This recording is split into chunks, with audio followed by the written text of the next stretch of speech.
Hello అండి. అందరికీ నమస్తే. Welcome back to Sri Padma's kitchens. ఈరోజు నేను ఎగ్ బజ్జీ చేయబోతున్నాను. ఎగ్ బజ్జీ ఎలా చేసుకోవాలో ఇప్పుడు చూద్దాం.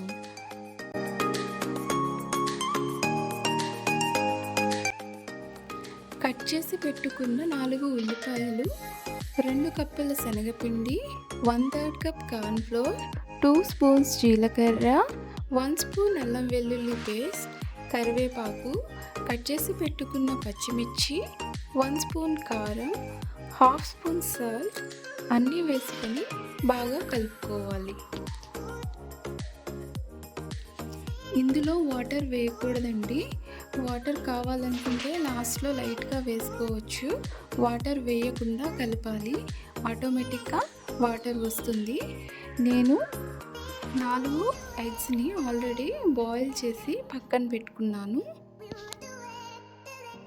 ఇప్పుడు స్టవ్ వెలిగించి ప్యాన్ పెట్టి ఆయిల్ వేసి, ఆయిల్ హీట్ అయ్యాక ఆల్రెడీ కలిపి పెట్టుకున్న శనగపిండి మిశ్రమంలో ఎగ్ వేసుకొని శనగపిండి మొత్తం ఎగ్కి పట్టించాలి.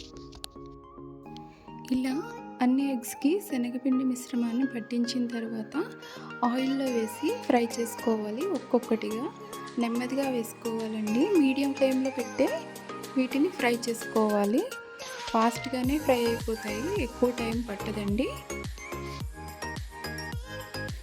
ఒకవైపు ఇలా ఫ్రై అయ్యాక రెండో వైపు కూడా ఇలా గోల్డెన్ కలర్ వచ్చే వరకు ఫ్రై చేసుకోవాలి. అంతేనండి, ఎగ్ బజ్జీ సింపుల్గా ఎలా చేసుకోవాలో చూసారుగా. ఇంకెందుకు ఆలస్యం, మీరు కూడా ఎగ్ బజ్జీ ట్రై చేయండి. వీడియో నచ్చితే లైక్ చేయండి, షేర్ చేయండి, సబ్స్క్రైబ్ చేసుకోవడం మర్చిపోకండి. Thank you for watching.